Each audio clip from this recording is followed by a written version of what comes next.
Hello, everyone. Welcome. Thank you all for being here. I just want to say again to all of you, happy Thanksgiving weekend. I had canceled most of the classes, but kept this one on, and I'm happy to have all of you here with me. What I want to talk about today is I had sent that email out to all of you, my entire list, and I posted it also on YouTube post about my journey with the Melchizedek order. I'm going to get to that for the second half of our discussion.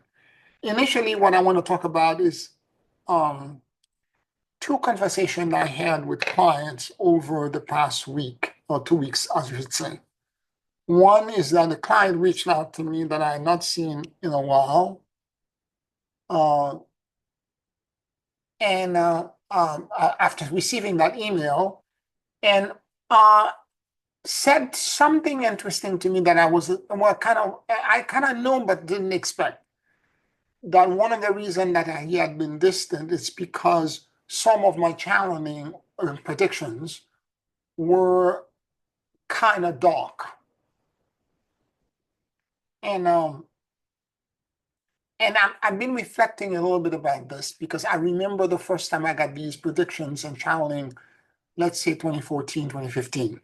And I remember me spending 2 weeks not posting it, thinking to myself, people will think that I'm fear mongering because I'm saying things about what's going to happen in the future, natural disaster, fires, everything that I said happened, drought, flood, everything that I said that was predicted occurred.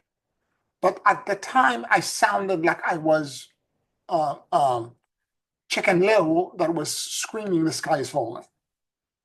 And I can't understand why someone would put it this way. And it's mostly people who are trying to frame their work, because this guy's a healer as well, frame their work in the idea of the hero's journey, where the world that he's painting is all about empowerment and money and abundance and flow and everything else, and nothing relates to what actually is happening out there. And I think there's a disconnect with that. I don't know how, but I need to process that personally for myself to understand, because I haven't received at the end of the year. Typically, it's between New Year's and between Christmas and New Year's. I receive a prediction for the next year. I expect something similar will occur, and I need to kind of keep that in the back of my mind to kind of like ask the Galactic Region Council that I get this challenge from, how to say what I need to say without alienating, let's say, half of the population. Anyway, that's one part of the conversation. The other part is that I had a conversation with a client past couple of days, and the client just published author. I'm successful, relatively speaking. Um, because success can be measured by many things. It's not how much money you make. Sometimes it's the connection and the relationship that you have, and how content and how happy you are with your life. So we were talking, and then he's like, I feel lost. I feel like just published this book like a month ago, 2 weeks ago. I feel like I should be writing another book. I should publish. I should do this. I should do that. I'm so confused. I feel like I don't have purpose, because, I'm, on the one hand, I look okay on paper, but so many things are going wrong with my family. I have to care for my mom, my brother, my relationship with my and and um and he was going on and on about, the things that are not working for him. And I just, after he stopped, I said, all of these things are distraction, because the only people that can really hurt us are the people that we love and that we care for. Therefore, your family, whether the family is blood related or spiritual family, the people that you deeply care for, are the ones through which the adversary will work to agitate you, to keep you distracted from what you're supposed to be doing, and to keep you off-centered and keep you so confused that you begin to lose sight of your purpose, and you begin to lose sight of the direction and the path that you're in. And you get so confused, like my client, I don't know what I should do. I have so many different ideas. I could write a book about this. I could write a book about that. It's like, no. You're not focusing on your own purpose. Instead of thinking of 1,000 things that you should be doing. In a recent post that I sent about the Melchizedek order of neutrality training, there is a phrase in there that I channel, and instead of having 1,000 voices that are talking in your head, have one voice that begins to guide you and give you the clarity, which is the axis and the connection to the Melchizedek order, to the axis and the light of Melchizedek that exists in all of us. Let that voice find its own footing. Pay attention to it and allow it to heal and repair your core so that you can begin to have more peace and more serenity. And I know this is a fact for me too, because the same distraction he's talking about, I've had them too. I've had all kinds of things distract me from my goal, from my purpose. Okay, and momentarily I got derailed. I began to spin out of control on this side and that side and this side or that side. But nonetheless, at this point, I'm beginning to find my center again, and I'm beginning to remember the verticality that the Melchizedek teaching had taught me. And that verticality and that hand of Melchizedek was always in everything that I've been doing for over 20 years. Because before I began to teach in 2007, I for years had studied with Dr. Stone. I think it was since 2002 or 2001. And since that time, I have been studying, and he was channeling Lord Melchizedek extensively. And so I've been influenced by that energy. And what I can say to you, the reason I keep talking about verticality all the time, before I get started, who is Melchizedek? Okay, let's talk about this. In biblical reference, there are 3 places on the Bible where Melchizedek is mentioned. Now, these passages, one of the first passages is where Abraham got blessed and initiated by Lord Melchizedek. He kneeled down to him, and Melchizedek dropped oil on his forehead and blessed him. The name Melchizedek means holy. Yeah. Yes. Are you recording? I'm recording on my recorder, but you're right, I'm not recording on the video. Let me do that now. Oh, okay. Thanks. No, it is recording. It is recording on the video. Yes, it's recording. Okay? Yeah, it's recording. The light is on. And so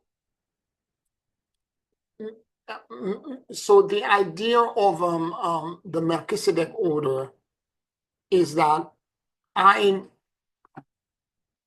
now you got me worried. Let me see. Yeah, it's recording. Okay.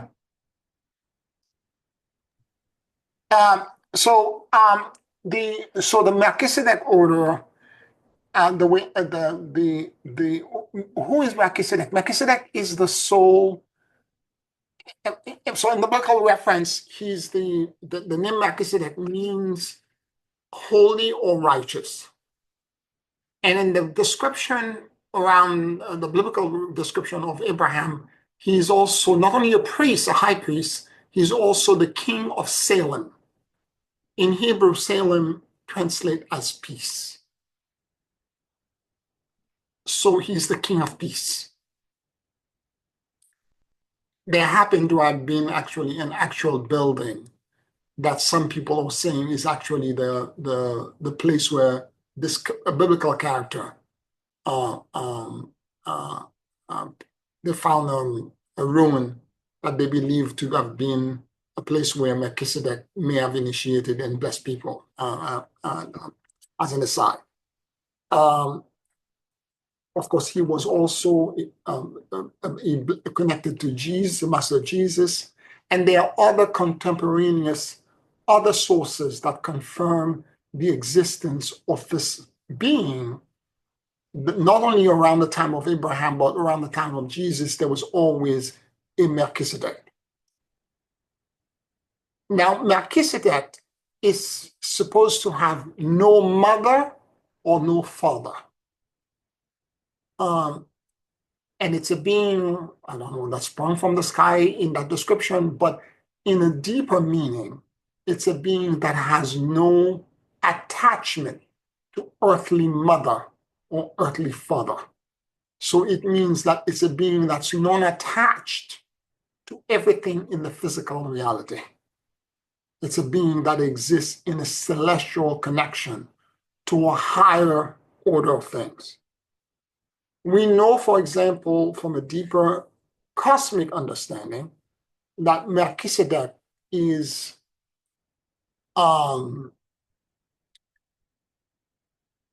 the lens through which the uncreated God, the unmoved mover, manifested everything. So it's the lens through which, if you can think of a God as existing in a realm that's uncreated, that's unlike anything that we know, a form of existence that's completely different from ours, and we could not comprehend it. To manifest in our world, there had to be a point of entry. That point of entry is Melchizedek, for the uncreated to become created. So, in truth, Melchizedek is much more than just the biblical individual mentioned in those 4 places in the Bible. I mean, 3 places in the Bible. It's these beings were probably initiated in that order, well, most likely initiated in that order, but they were not the actual complete Melchizedek. Because the complete Melchizedek is what is called the soul of the universe, or the Logos. A Logos is a spiritual entity that embodies or inhabits something. Like you and I have a soul, we have a Logos in us. Like a planet, like the sun, has Helios and Vesta as the 2 Logos who inhabits it, who animates it. The same way our galaxy, for example, the Milky Way galaxy, has a collective of 12 beings who serve as Logos, or soul, that animates it and that oversee its spiritual development, its growth, its evolution. And of course, in the case of our own galaxy, we have Melchior, Lindus, Vawemos, Atlantos, Adonis, Cosmos, Avalon, and of course, an aspect of Melchizedek also exists in the core of our Milky Way. And the reason I'm mentioning this is that I want you to understand it's not just for the Milky Way. If Melchizedek is the entry point of the lens that begins to manifest an entire universe like our Milky Way, and since we exist now in a multiverse, there's not just one universe, there are multiple universes, then there are multiple Melchizedeks, each one of them being the lens for each universe that they're creating. So the Melchizedek order is the collection of all of the Melchizedek put together. All of them lends an entry point for multiple, and each universe gets created with a theme for growth and evolution, for descent and for ascent. In our case, in the case of the Milky Way galaxy, the descent and the ascent, the theme is courage. Other universes, it might be mercy, it might be service, it might be something else. But for us, it's courage. So an entire universe filled with, right now, because of the Webb telescope, we're beginning to realize the previous telescope, the Hubble telescope, because of this lower resolution, did not pick up all of the galaxies that exist in our universe.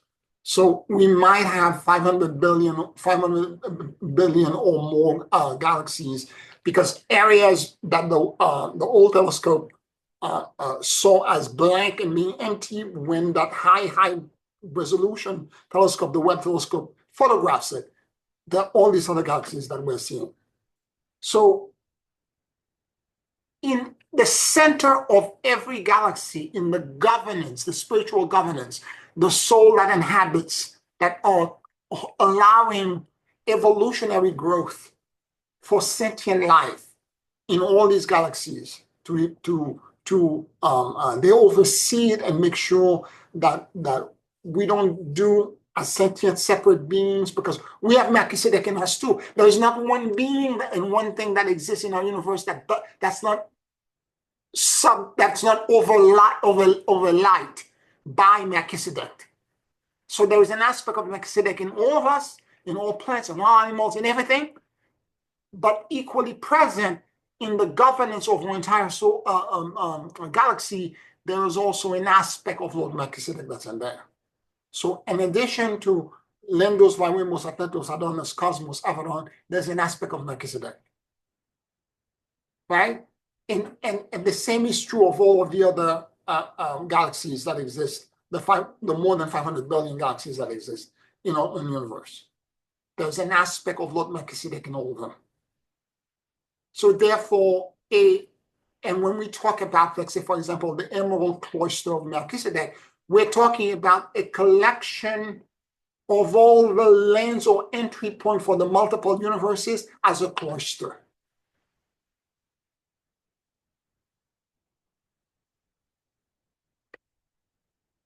Any questions, any comments?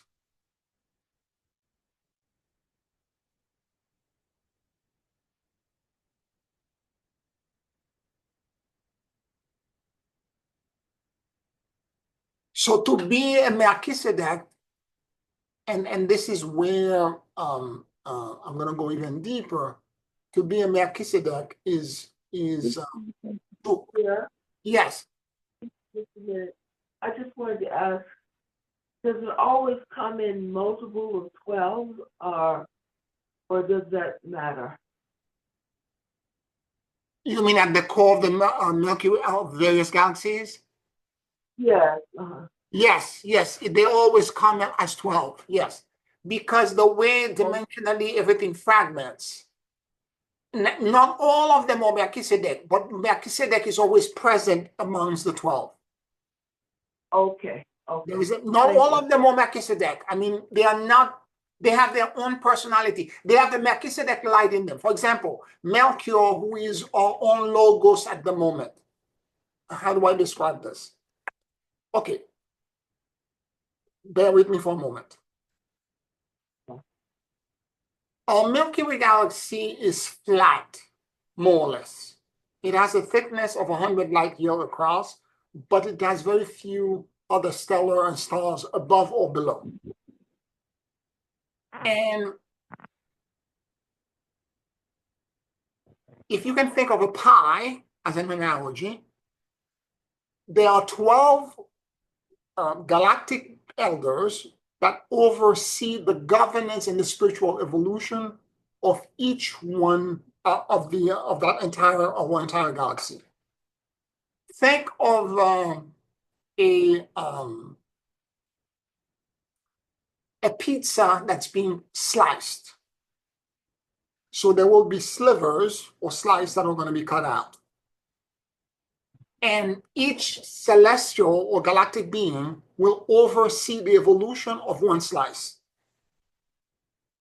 At the moment, Melchior is our galactic logos, because our solar system is traversing the region in the slice in the pie where Melchior is the elder that oversees the evolution and the growth.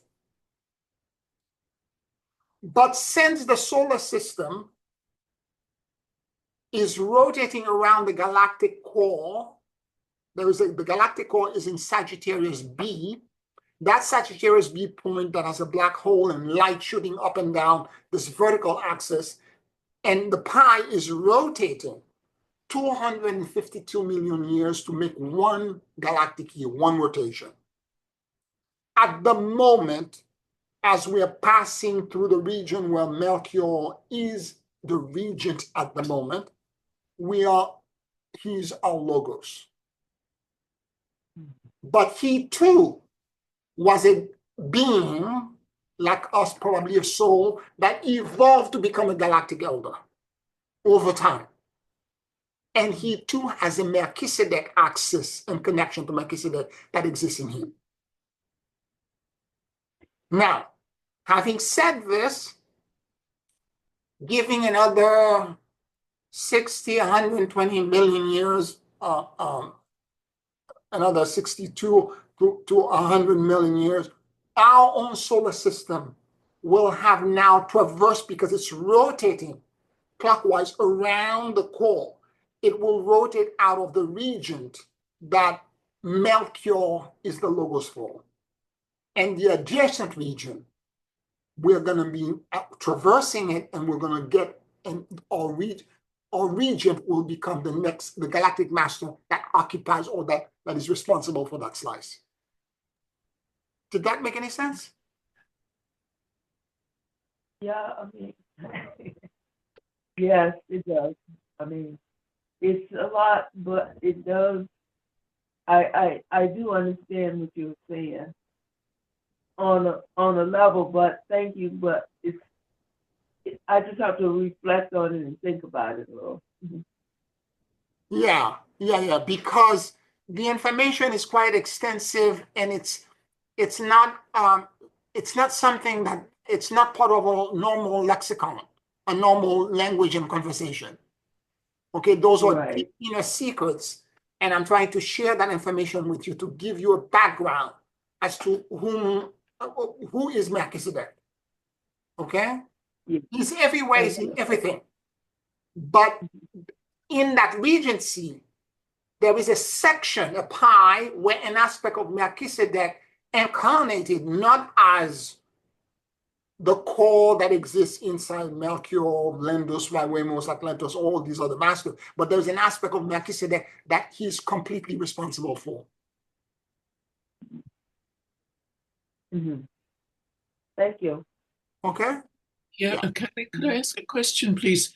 If the collective of Melchizedeks are then the lens of the unmoved mover through which all creation is possible, or is made, which everything is created through, in the hierarchy of celestial beings, how does it place next to the 24 elders before the throne of grace? The 24 elders are in front of the throne of grace, or in the realm of the unmoved mover.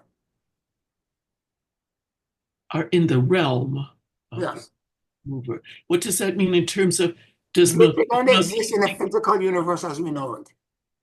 and Melchizedek does, or the collective, whatever, Melchizedek is the lens that begins to manifest physical reality. so he exists in our physical reality? Yes, he's the transition point I see. uncreated and created. I see. So the 24 elders then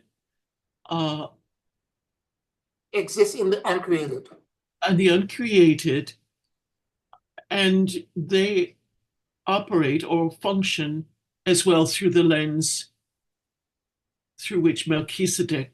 No, Melchizedek is not even in there.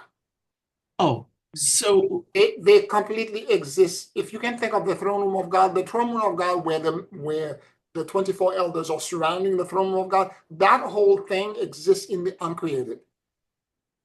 wow. It's really hard to imagine. Okay, they exist in the uncreated. And then the lens, or the Melchizedek, which is the transition point. If you can think of the Kabbalah or Kether, okay? Kether being a king who is seen as a magical image in profile.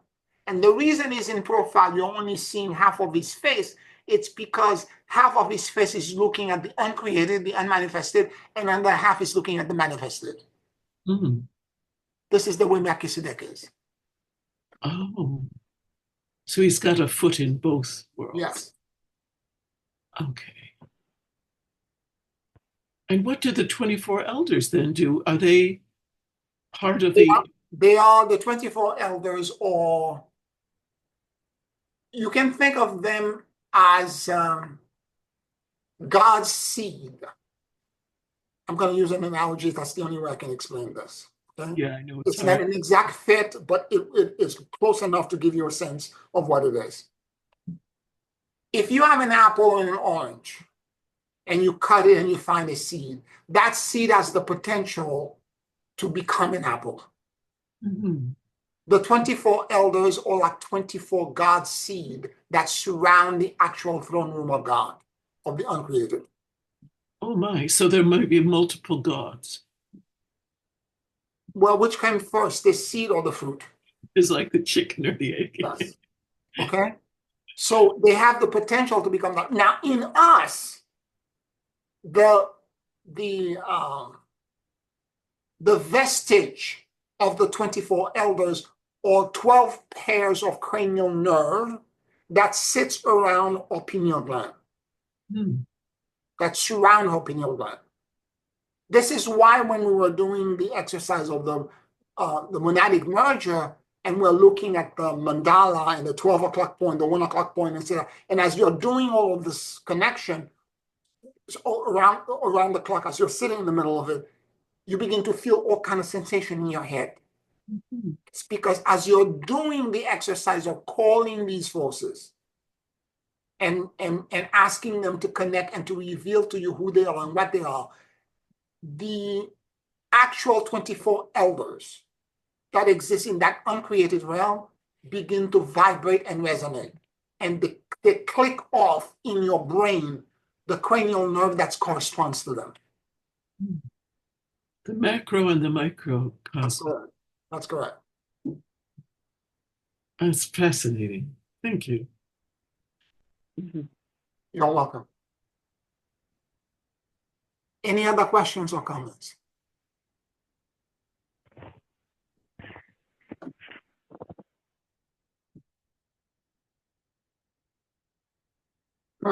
So from a spiritual standpoint, we are all potentially Melchizedek ourselves, because it is through the lens of Melchizedek, the point of focus that he created for courage, that we descended. We descended through that funnel, and we are going to ascend through it as well on the path of return. And because of this, we have inside of us a spark of the Melchizedek energy in all of us. And we need to figure out how does connect to us or not connect to us. How do we achieve, or we can deny it, we cannot acknowledge it, or we can begin to acknowledge it and begin to actively work toward a better and deeper and more profound understanding of that connection. How does that allow us to remember who we really are? Now, all of the exercise I've been giving you since I started teaching in 2007, all of them they appear to come from me, but now I am understanding in a deeper and more profound way that Melchizedek was behind all of it. And part of it, it's because in the early days when I left Dr. Joshua David Stone and started teaching, the Melchizedek energy that Dr. Stone was carrying, the torch that he was holding of the Melchizedek Synthesis Light Academy, transferred to me. It was not something that I was conscious of, but it was a far powerful beacon. And it attracted a whole bunch of people. And many of them came to me because they were looking for initiation, they were looking for power, they were looking for, well, first of all, that energy resonated in their core and made them understand that they were Melchizedek themselves. That's the first thing. Okay? On a deep, profound spiritual level. But in order for you to call yourself a Melchizedek, you have to get to a point where you're so unattached to everything that you have no mother or no father, meaning no attachment to earthly things. And for that to happen, it takes years of practice. And what Melchizedek did, unbeknown to me, because it was a blind apprenticeship for me and for everyone that was part of my circle of influence. He kept giving me information and knowledge and mechanics and protocols and all that. I kept giving it to all of you, and it appeared that it came from me. But he was the one that was inspiring it, that was in the background, whispering these things to me as my guide to test which one of us, part of the large initial group, is going to remain behind and do all of that hard work of accountability, of the dentien, of emotional, social, and spiritual intelligence, of all of this query and all of the stuff that we need to do in order for us to go into our own shadow and our subconscious mind and realign our consciousness and mend and repair the fracture of our psyche. So that the axis and the core that Melchizedek originally created in us, when we first manifested before our descent, can be resewn and repaired and brought back together. And the moment that axis is in place, we can begin to remember who we are. So, what I can say to you is that that axis, sorry, that axis in the path of descent that was lost, that was forgotten, he distributed all kinds of information. And the people who were impatient because they were too entitled, who felt that I should have initiated them immediately and give them power and ability. I should have done X, Y, Z. I had somebody as recently as when COVID started, nice person who said to me, I got an intuitive insight that you need to only do 3 things. And knowing those 3 things, you can empower all of us and help us all ascend. I said, well, I can help you do that, but I don't know if it's 3 things. And let me start teaching. And she took basically 3 series of classes with me. And then the fact that she did not ascend, or she got stuck because I warned them. There was a particular exercise. I remember warning them. I said, this is going to be a problem for some of you because of X, Y, Z. And she encountered a problem that was part of her own spiritual conundrum to overcome in order for her to let go and surrender and move to the next piece. Because she had no faith. She had no God concept. She's a kind person, giving person, very psychic, very intuitive, but no God concept. And I told her, without a God concept, you can't move forward. Long and short, she's unsubscribed, she's blocked me, she doesn't want to hear anything from me. And those are the tests that Lord Melchizedek foresaw. And in the channeling, I think it was 2014 at the hills in the Catskill, Lord Melchizedek had come in and said something to the effect that if you at some point in the future, he will recreate and reinstitute the actual, the true Melchizedek order on earth. At the time, I didn't understand because when I'm channeling, I don't know what I'm saying. I don't know. When you're twin channeling, it's like in some ways, it's like somebody has their hand inside of you, and your mouth and your words are flying out, but I don't understand what I'm saying. In fact, I'm in the back protesting or whatever, but it's not my voice. I didn't get it at the time. And then no more comments after that. He didn't say anything for years.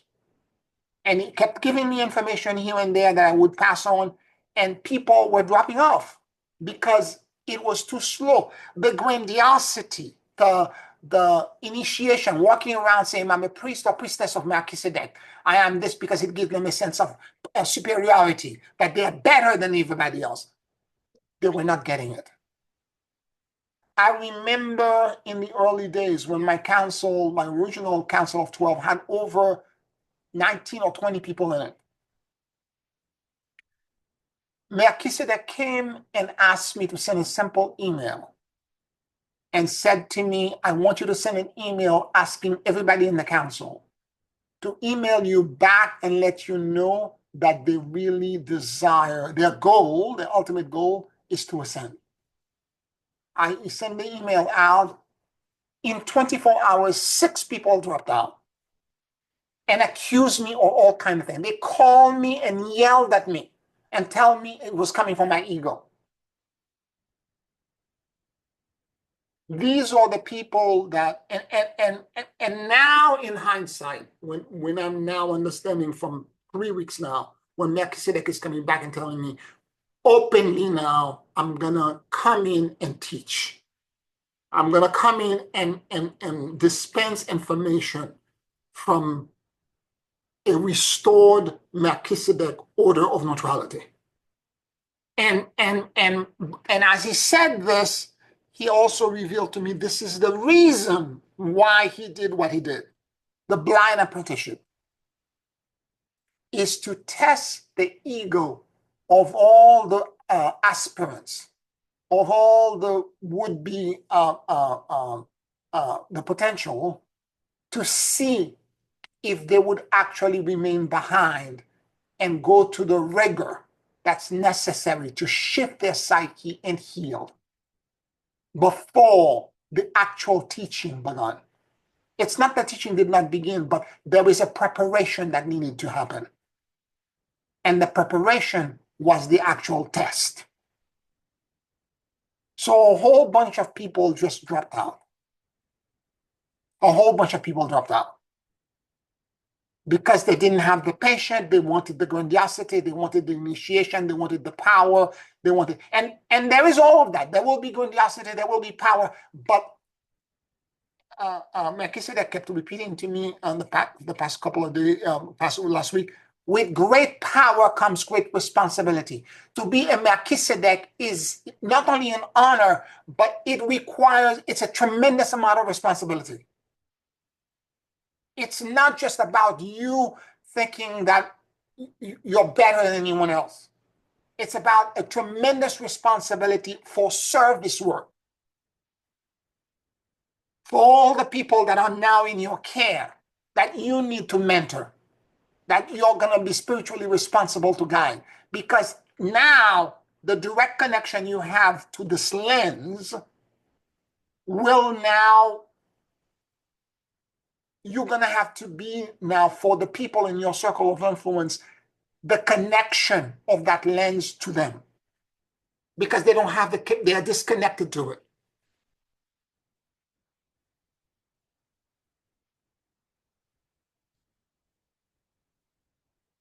There's a lot of responsibility, and there is power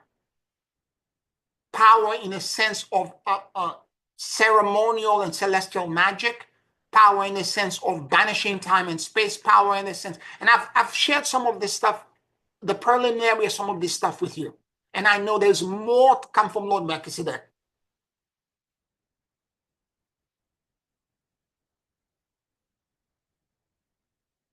For those of you who were with me at the beginning, This is what you've been waiting for. In the stuff that I wrote, that email I sent out, the term that Chairman Melchizedek kept saying to me was the remainer. Those who have remained behind, the remainer. You're the remainer. Now, this wave that he's doing, if you remember at some point, 2009, Lord Melchizedek asked me to create an ascension wave. And I called and I sent a call out, email out. There were over like 48 people or 49 people who were interested in this ascension wave. And I did for 2 years all kinds of things trying to take a group of people around the world into ascension. And Lord Melchizedek was the being that was doing it. And it was around that time, I think it was 2010 or 11, when Lord Melchizedek asked me to send that infamous email to my core group and ask them whether they wanted, was their end goal to ascend or not, to confirm that. And people I didn't think would drop out. 2 of them were studied with me with Dr. Stone as part of the Melchizedek Synthesis Light Academy. They studied with me. I thought a question like this would have been an automatic yes for them. But clearly they were like, and again, attack, least of attack. I had one of them call me and said, you're lying. This is not you. You're lying.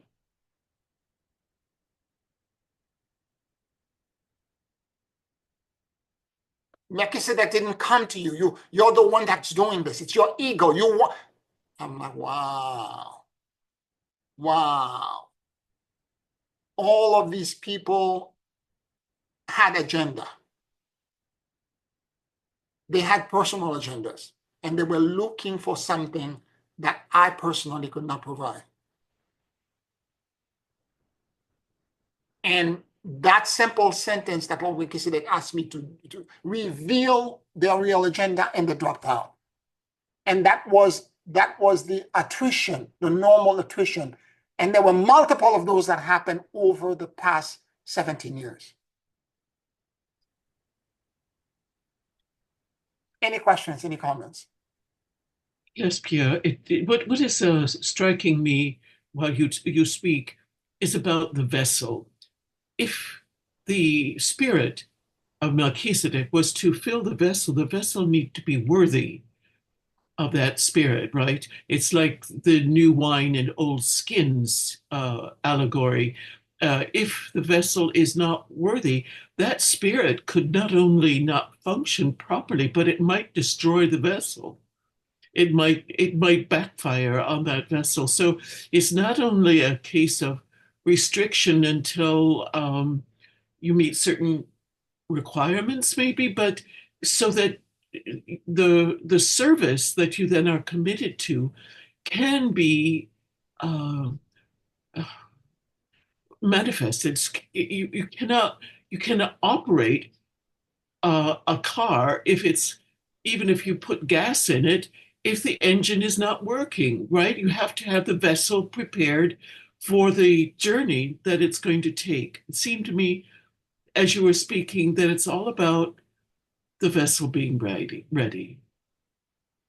Janice, you're totally right. And as you're talking, one of the words that Melchizedek kept saying to me was that we had to be worthy. Mm. That was the word that he was using. Mm. In 2011, he kept saying, I will reinstitute the order. 2011, WISAC we're doing online. He came in and initiated all of us that were at WISAC. Okay. Now, this is why I'm saying it was a blind apprenticeship. I didn't know he was doing all of this. This is the part that I was blinded to this myself. He didn't secretly tell me I'm doing this. I was just as blind as you are, and I was also being tested for my worthiness. Mm. That's the part I want you to understand. It's not like I had advance notice and I knew secretly he was working by and he was doing this. I knew nothing. And as a matter of fact, when in 2011, when he came in and initiated all of us, the initiation happened and he said multiple things. In the class I'm going to be teaching on December 10th, all of the everything that Melchizedek did officially to all of us, I'm going to go over all of them, including that the text to that initiation and what he said. I remember him saying during that initiation that if anyone on the planet right now is walking around and bragging that they are priest and priestess of Melchizedek, they are not really a member of the Melchizedek order, because it's your ego, it's the grandiosity and the entitlement of that position or that office that that makes you that you're like a peacock. If anything, a Melchizedek is a humble being.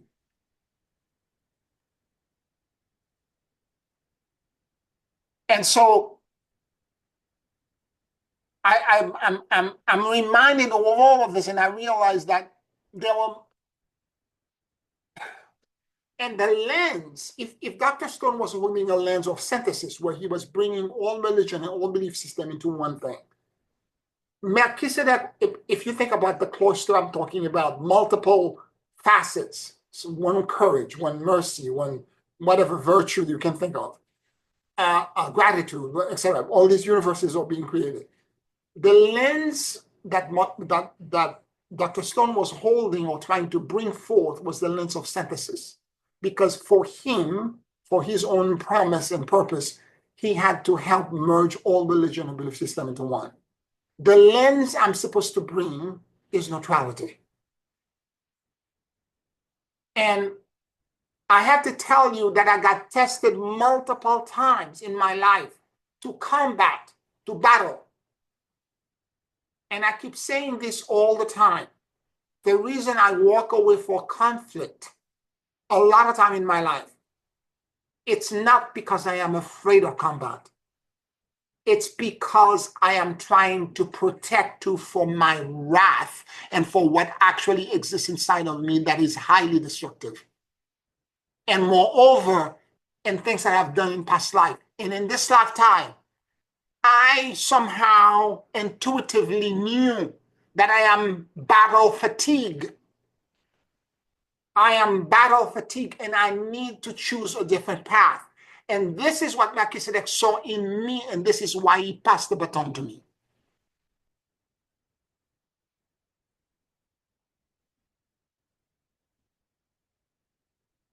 I remember years ago, my half-sister was an anger management issue because of the abuse that she suffered from my dad.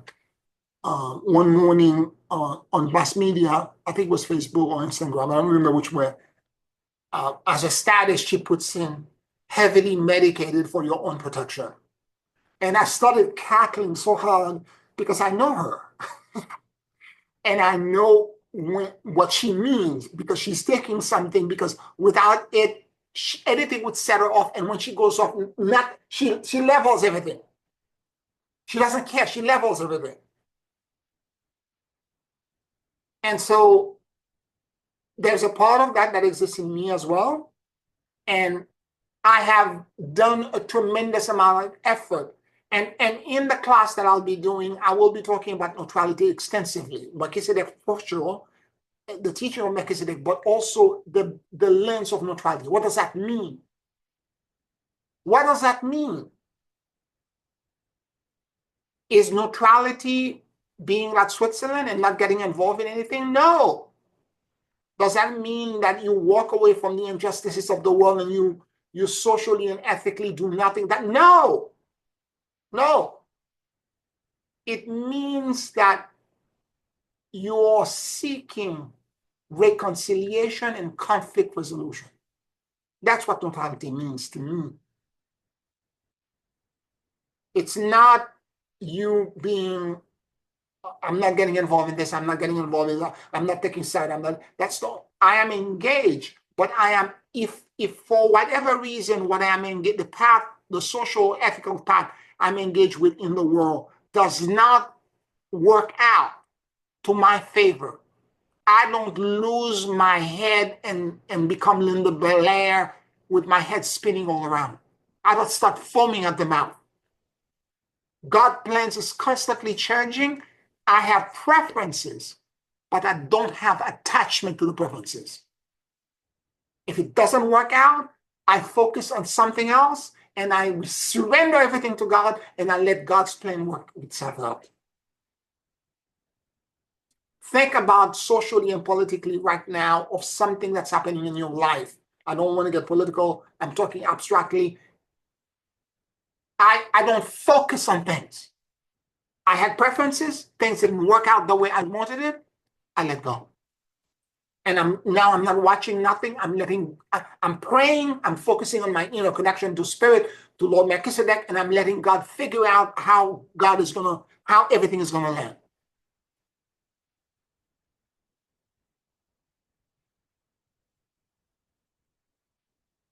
So understanding these two things will begin to give you a better sense of what the Melchizedek order of neutrality actually means, instead of the Melchizedek order of synthesis.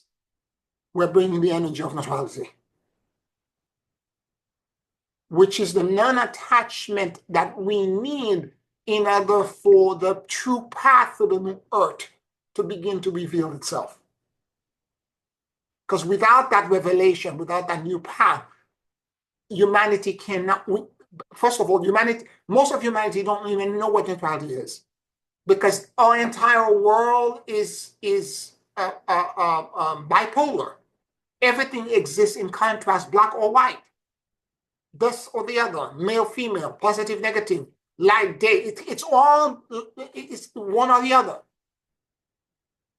Neutrality is much more nuanced in that I've had multiple instances very recently where I had to deal with somebody very recently who had a loss. And the situation was complex because that loss came in a certain context. I knew this person was not completely innocent. And I had bias, I suppose, because there are certain things I was privy to. But in the conversation with this being, I realized this being is grieving. And it's a real grief. And I had to be a support to this being. Now, the grief that this person is grieving, is it coming from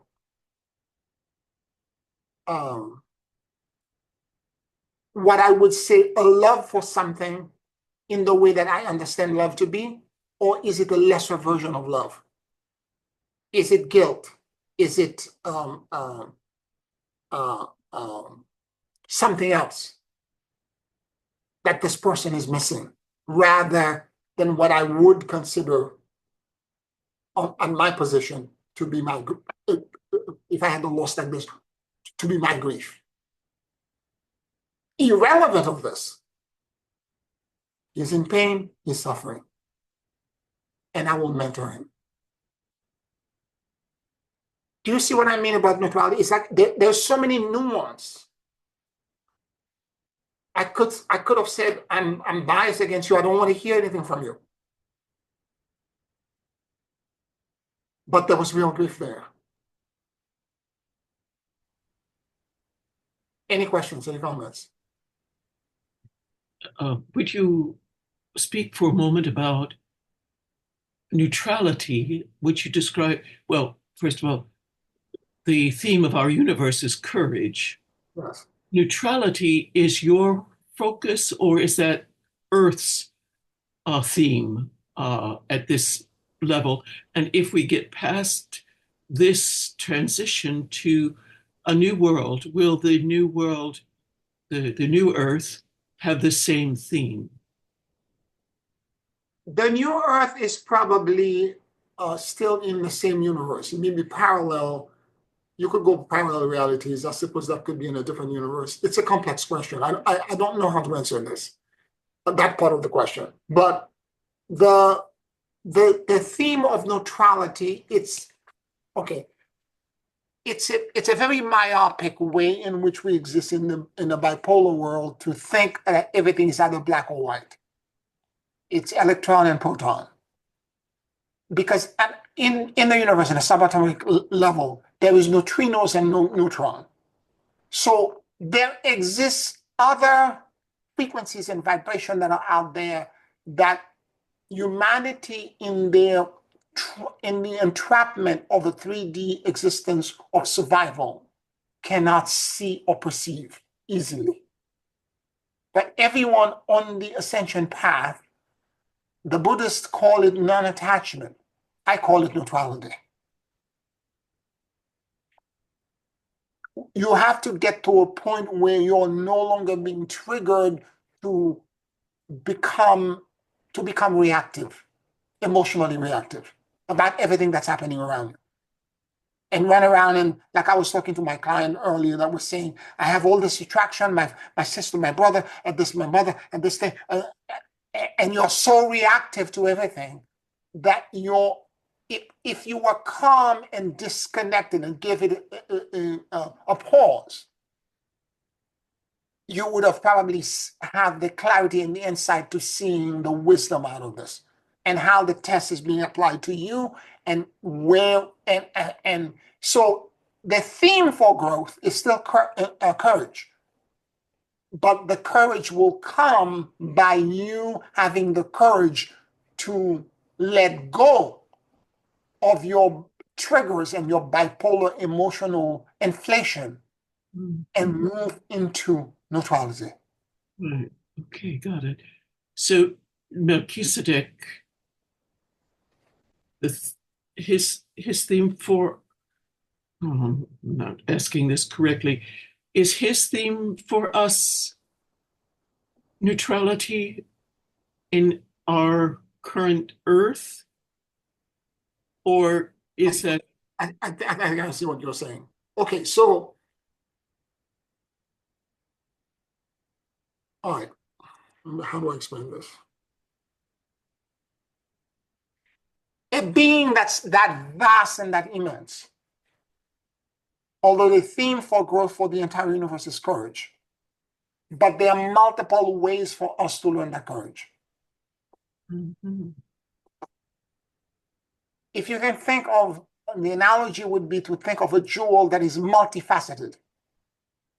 One facet reflects the light of the sun, and that light is synthesis. Another facet is neutrality. Another one is mercy. Another one is service. Do you understand? But the entire universe itself is still evolving to courage. There are multiple ways to courageously accept and find that through the path of synthesis, that the biases of multiple religion against each other, for example, when Dr. Stone was teaching it, you see connection and merger, and you see that they're actually more in common than their differences. And it takes courage to actually do this. That's very good, very useful. So is the theme of our Earth one facet of this multifaceted courage, or Yes. is it the neutrality? The entire universe, it's all courage. But our Earth, is it focused on neutrality? At this moment, we need neutrality more than ever because the entire planet is highly polarized. I see. I got you. It's So- kind of powder keg. Everything is about to explode. So Literally, there's potential for war, for a third world war to happen. yeah.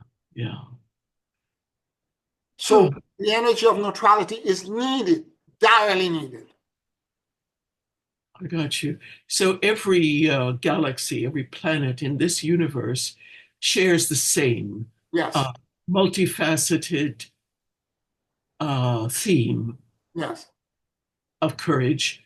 Yes. And at different times in its evolution, each planet has a different focus. Ours right now. That's correct. A different lens will become in focus, depending on what's needed and where in the evolutionary growth the planet is. Right. So it's like in the history of our Earth, how we've had different Christs that came, gurus or whatever you call them, that were to lead us to the next level. So right now, neutrality is the single focus that Yeah. will bring us past the current trial. The current crisis we're going through, because everybody is at each other's throat. It's all or nothing. You see it in mass media everywhere. Everyone is like, and both sides are spinning out of control. Yeah, yeah, really polarized. Yes. Thank you. Thank you. That really helped. Yes, not a problem. Any other questions or comments?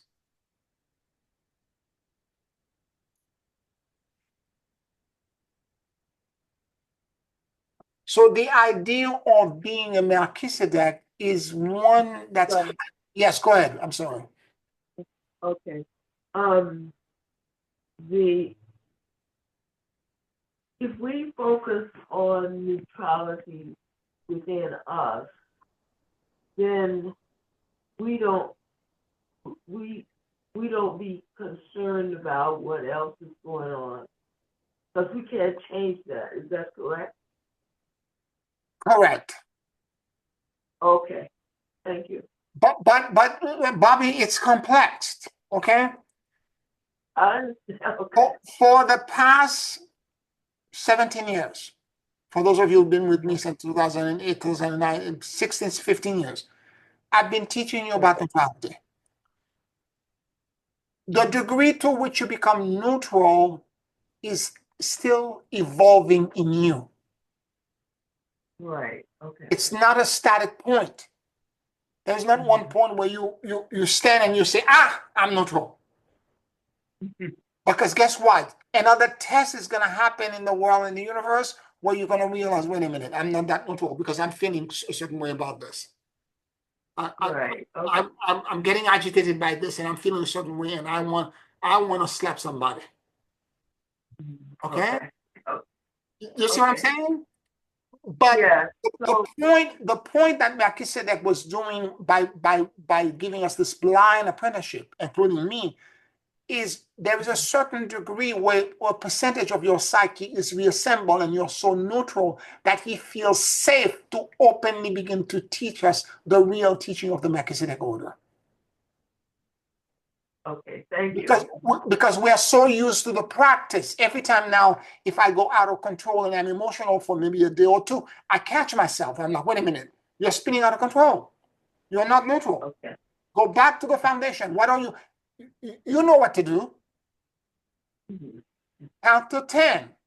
Realize it's a test. Count to 10 and do the opposite. All the little things that I teach you, I remind myself of this. Sometimes I have to listen to my own recording. Imagine that. Because I'm so emotional, I keep forgetting what I'm supposed to do. Thank you. And this is the God's truth. Because because there's a part of you that's still human and we belong to the group body of humanity. And if something is being done that's going to affect the collective, the group body is going to cause everyone that's tapped into it to react in a certain way. And for a moment, I react, you react, everybody reacts. I have to catch myself. A day or 2, 3 days afterwards, and I'm like, wait a minute, no. This is not an ascended way to react to this. If Melchizedek or if Jesus or if Buddha was walking on my foot, or Kuan Yin was walking on my footstep, would they react this way? No. So I need to adjust my consciousness to what God, Buddha would do, to what Melchizedek would do. Do you do the Ho'oponopono to yourself to forgive? Exactly. So all these stuff that Melchizedek has been giving me blindly for all these years. Again, not saying it's him, camouflaging himself, but giving me the information to share with you. And because the people originally thought that were originally with me since the beginning, thought they were getting this initiation, blah, blah, blah, because it was coming from me, they walked away. They don't want to listen to me because I'm too small for them.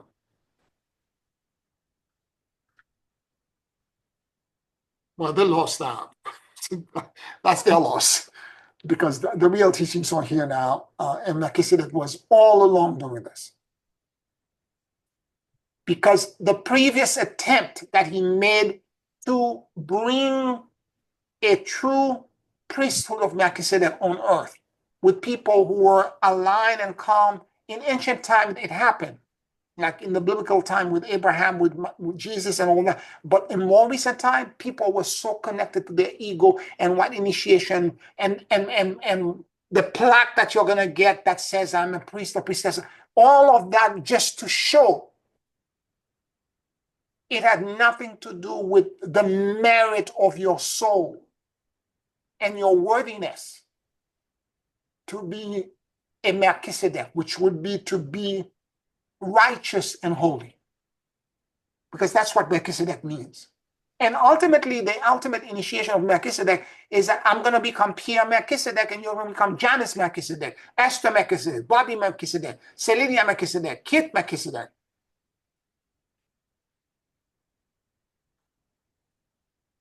But for that to happen, there's a lot of transformation and transmutation that has to take place.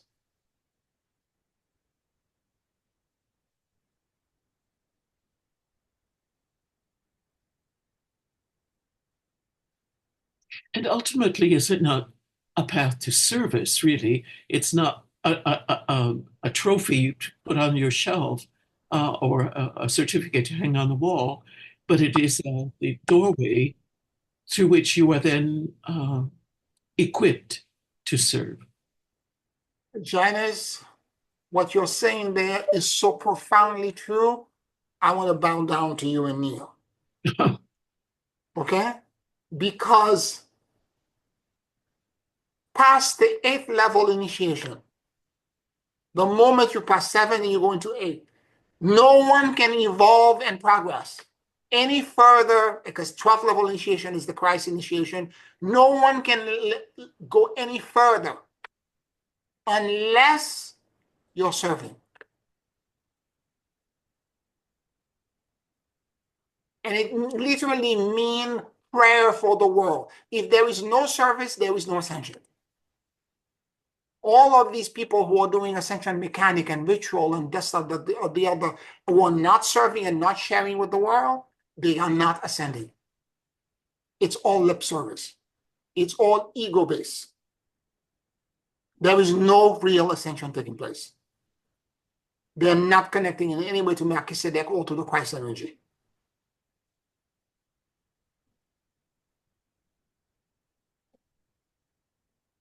The first part of the ascension process is the accountability. It's all the mechanic. It's the us trying to become neutral internally. It's doing all the internal work to catch things and to realize it's the realignment and the internal healing of our own core. To realize, wait a minute, this is a fractured, it's a false belief. I have to change that and realize what's the true belief. I believe this because I was on survival. What is the thing that I really should be believing in? And God help me dismantle the old axis, the old belief system. And we do a lot of this internal work. And you all have been doing it and training for this apprenticeship without you knowing that you were doing it, including me.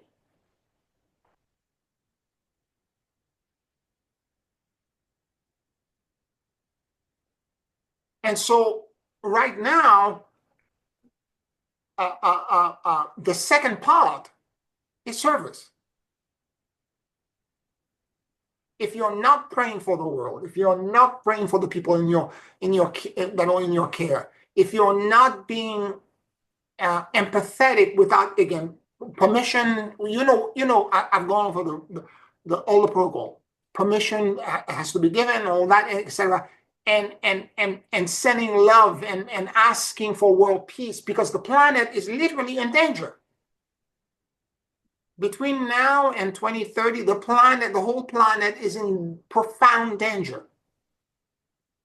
And again, this is why I started with somebody complaining about my channeling being too dark. There is a certain level where when something is coming, putting a happy face on it does not make the problem happy.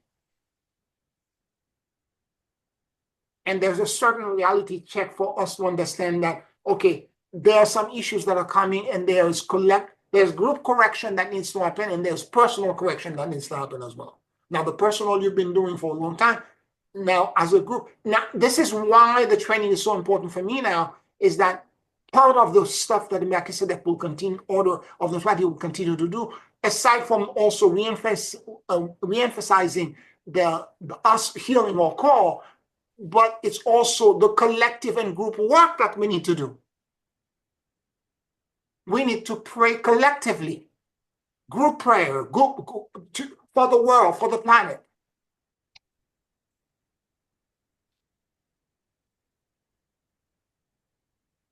Yeah, sorry to ask another question, but if we are still working on ourselves, on establishing a pure core, should we be working on the collective, for the world as well, or focusing on our own purification?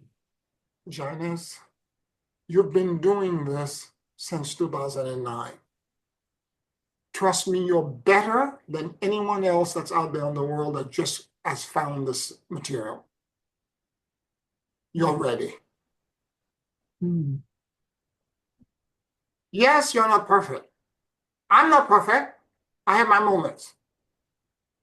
But I can tell you, you're ready. You can pray for the world. And to that prayer, to that interaction with the prayer and learning how to intercede for someone else, for the planet, in the process of doing this, pocket of understanding of what neutrality really means on a greater scope will become more prevalent to you. It's only through experience that you will know it. Mm. Thinking about it, intellectualizing it, and rationalize it will not help you. It's in the doing that you're going to discover how to become more and more neutral, and that the core of Melchizedek will ground in you. Oh, yes, that's what they say. You learn by teaching, so That's you right. That's listen. exactly right. Yes, you got it. Yes. Yeah, Dr. Stone said to me as I was beginning to work with him, he said, Pierre, you teach what you want to learn. Mm. Okay, thank you. Thank you. You see what I'm saying? You've done enough already. 2009 to now, you've done enough. Mm. You're going to continue to do, because it's never complete. The work is never completely. The edifice is, perfection is a goal. Neutrality is a goal. Mm. There So is no line in the sand that says, when I cross this, I'm neutral or I'm perfect. so that rather than focus on success, meaning you reach the goal, it's the journey to the goal. Absolutely.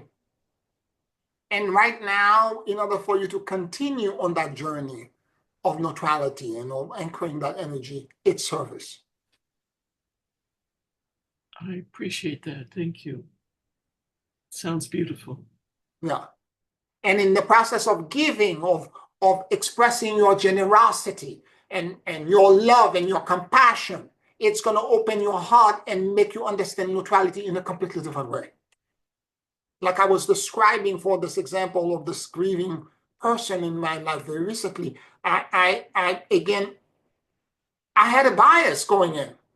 But the moment I saw the grief was real. But the level of emotion where the grief was coming from was in a lower echelon of the scale. But it was still grief. And I needed to mentor that soul, which I did.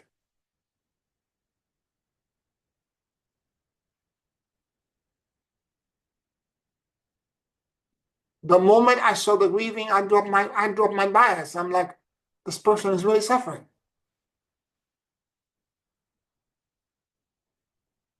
I am here to serve. I'm going to serve him by being compassionate to him, by being merciful, by showing him, giving him the tool that he needs emotionally to go to move through the process of this grief.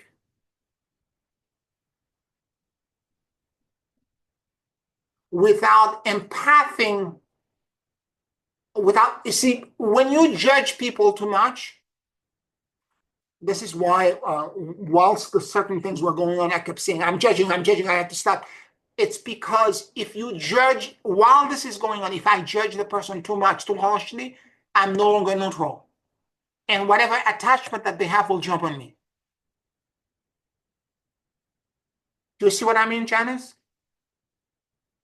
Oh, yes, yes, yes. You know what I'm talking about. Because Oh, yeah, I, yeah. I kept saying, I'm judging, I have to stop. Because the more I become judgmental, I'm no longer neutral. And whatever it is that they're going through, it will penetrate me. I have to go back to my Lord. Please forgive me, I love you, and I let go. Please forgive me, I love you, and I let go. Allow myself to become completely neutral Mm. and serve them better. Mm. I've said this to you before. When I do my healing, that Melchizedek showed me, the celestial light healing, hands-on healing and all that. What I'm doing is a torsion field around them, and I'm bringing the soul or the person with their problem in neutrality, and I'm pushing them in the pool of light, and I'm letting God in the uncreated to take care of them. Through Melchizedek, I'm passing them through the lens of Melchizedek into the uncreated, and I'm letting the uncreated take care of them. The only two times, and because of this, I'm completely neutral. It's the energy of neutrality. The only two times that I had a backflow of attack against me, it's because whilst I was there, I realized that there were certain things that these people have been working on for years and they were not getting it, and I was judging them. Now, why am I getting this? What's so difficult about this? Blah, blah, blah. And the next thing you know, I started coughing heavily and I had to run, go wash my face, and because I was judging. And then when the client left, I had to extract all of the stuff out of me.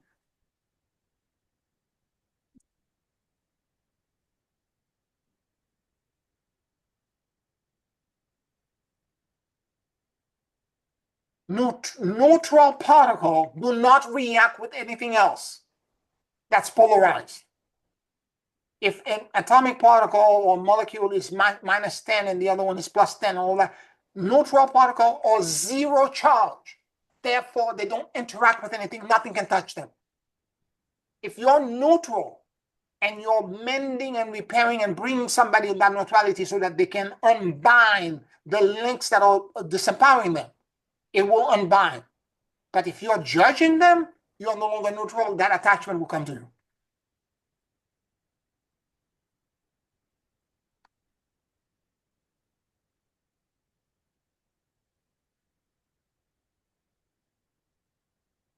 Any other questions or comments?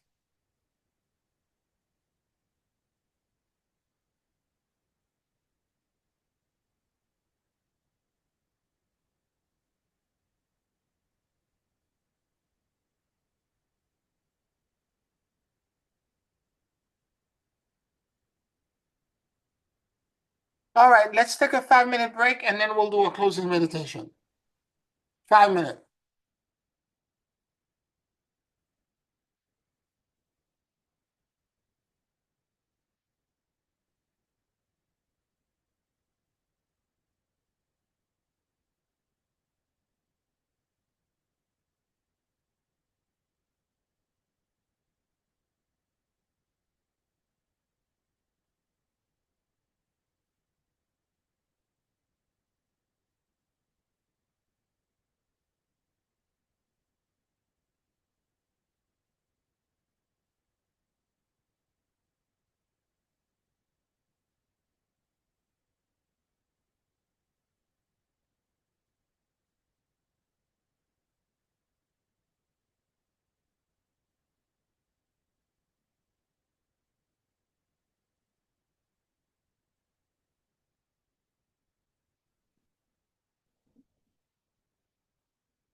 Take a very deep and slow breath.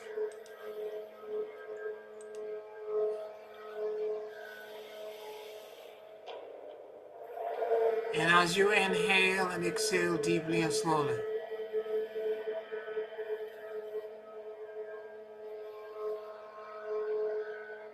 allow the universal life force that permeates everything to enter into your lungs.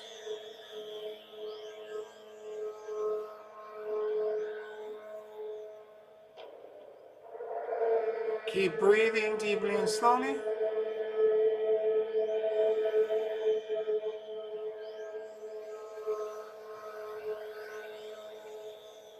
And let your soul and your awareness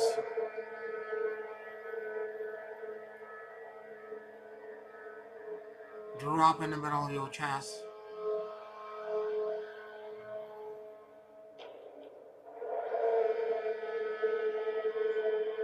Please forgive me. I love you. And I let go.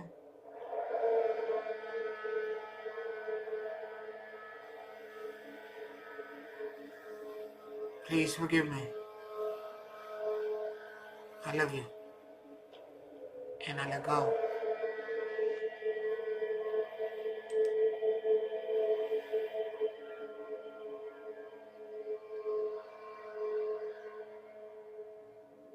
Let your mind and your heart sync with each other.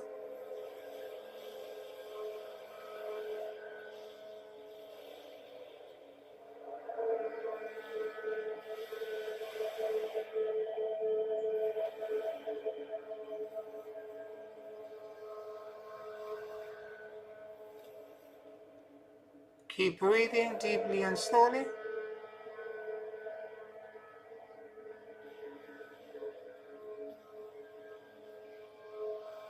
Let your entire consciousness emanate from your heart space.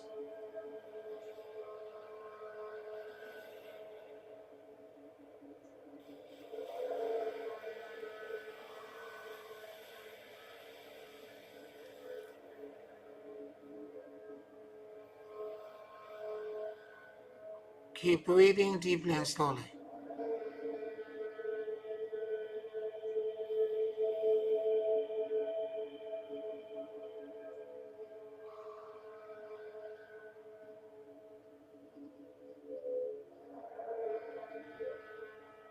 And notice what you noticed.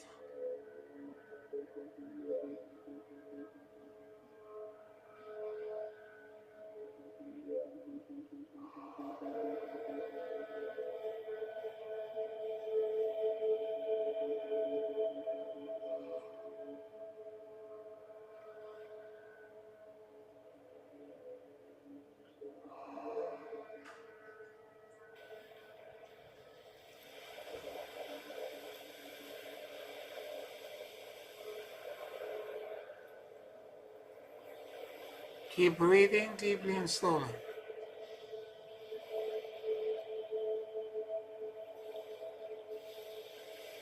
Listen.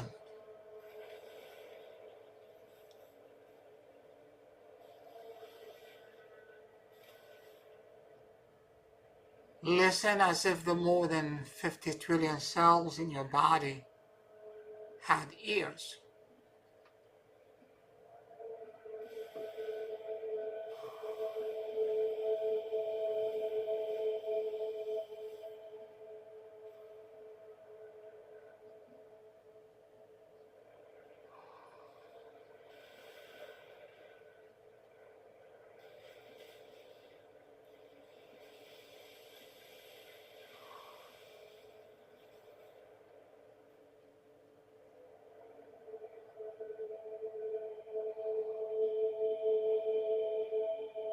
I release all attachments, fears,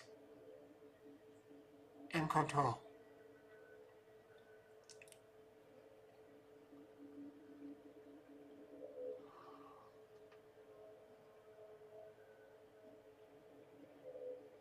And I surrender into the great emptiness and endless luminosity.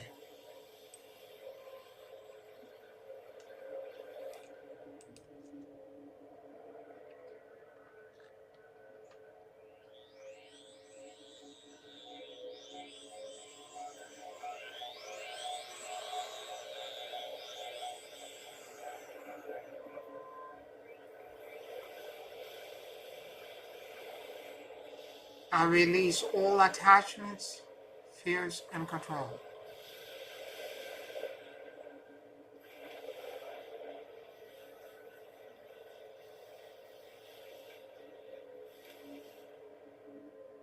And I surrender into the great emptiness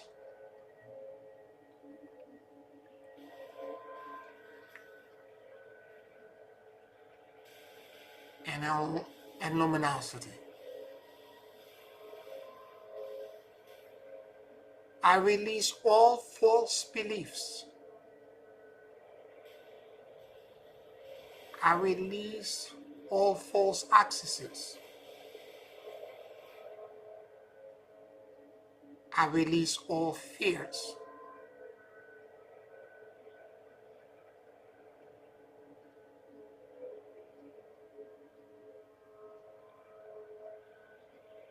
I release all attachments, fears, and control.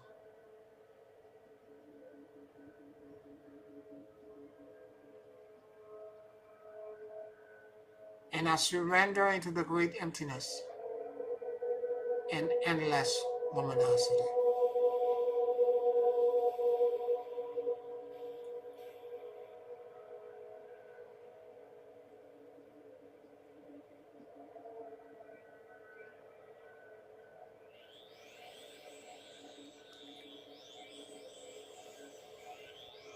Let go of all false accesses,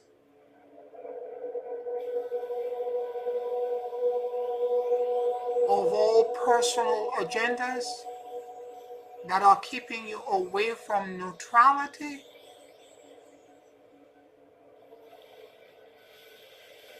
I release and I let go.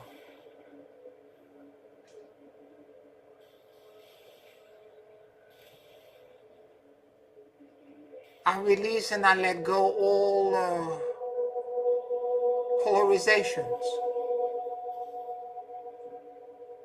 that are fracturing my psyche.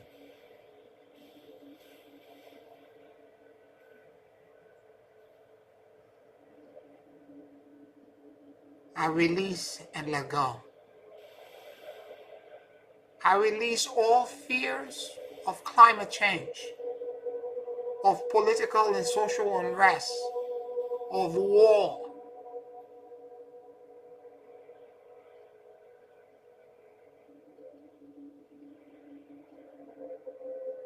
I release all attachments, fears, and control. And I surrender into the great emptiness and endless luminosity.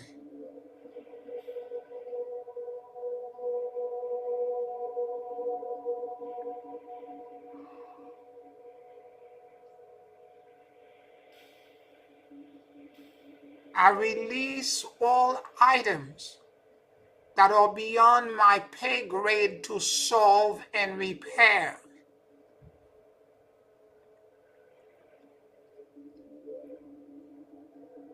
As I bring into source and the uncreated the fears, the burdens, the unresolved conflicts of the world.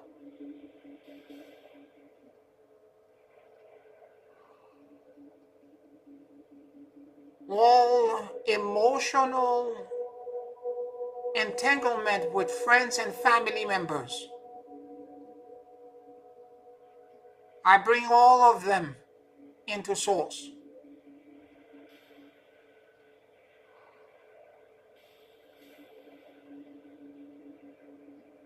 I release all attachments, fears, and control.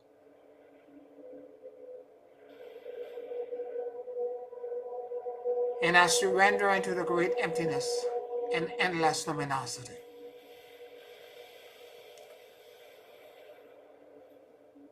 I bring into source all health conditions, struggle with health and diagnosis that are keeping my consciousness polarized into my pain body.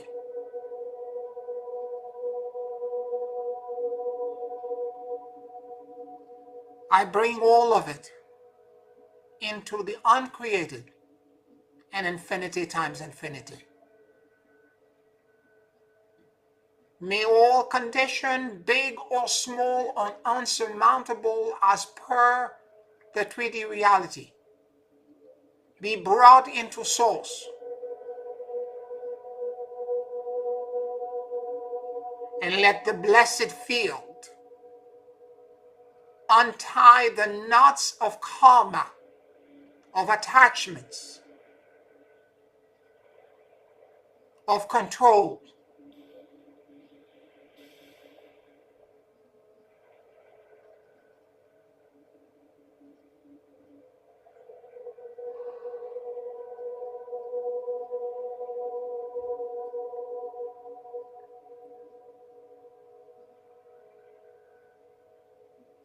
I release all attachments, fears, and control. And I surrender into the great emptiness and endless luminosity.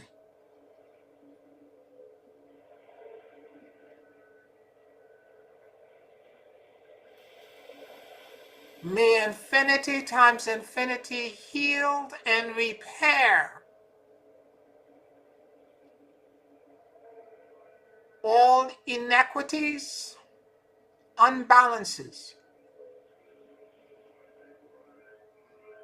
and polarization.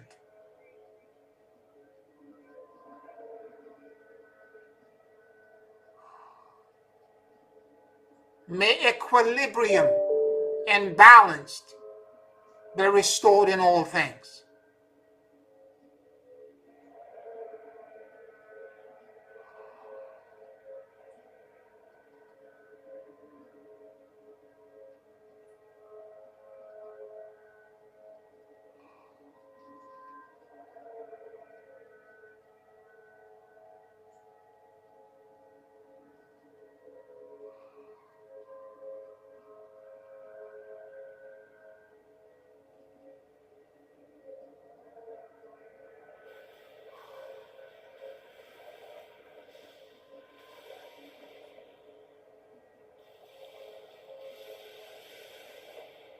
Let the lens of neutrality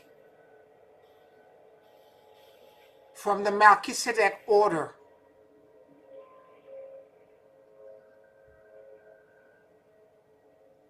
ignite in my heart the flame and the central axis around which the entire universe rotates.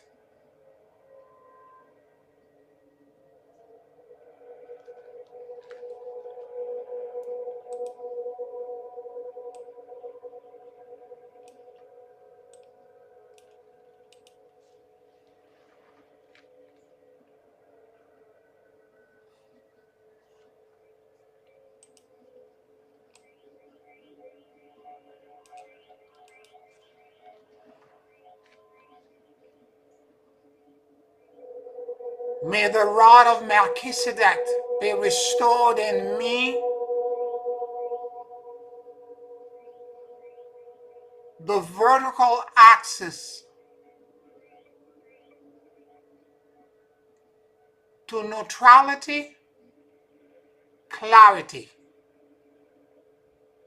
and generosity.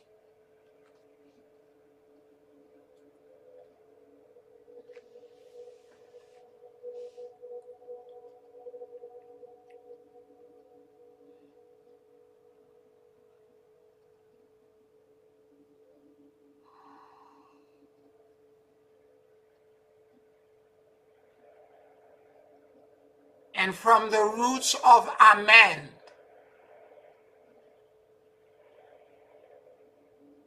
and into the golden temple of Melchizedek. I stand in rectitude and verticality, broadcasting, radiating, attracting neutrality, love, generosity, peace, and serenity to the world.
Let there be light.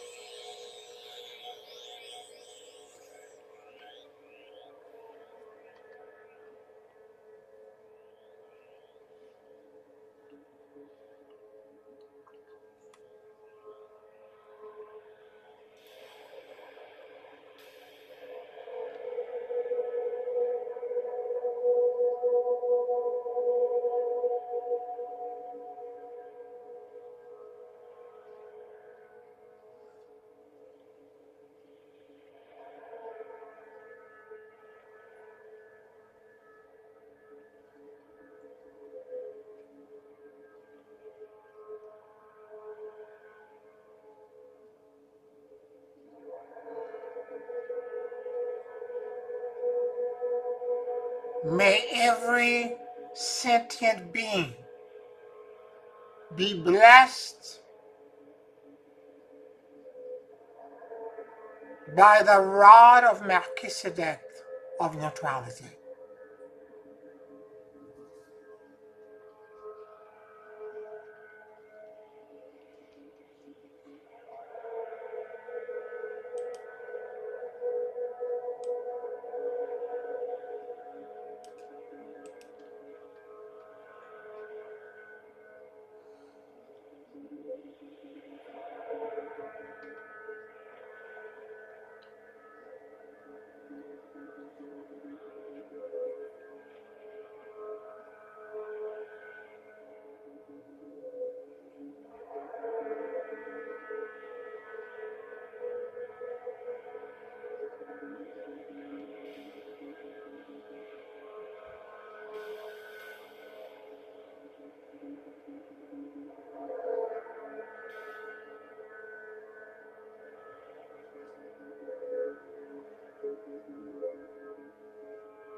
Hosanna into the highest. Hosanna into the highest. Hosanna into the highest. Take a very deep and slow breath. And when you feel ready, you can open your eyes.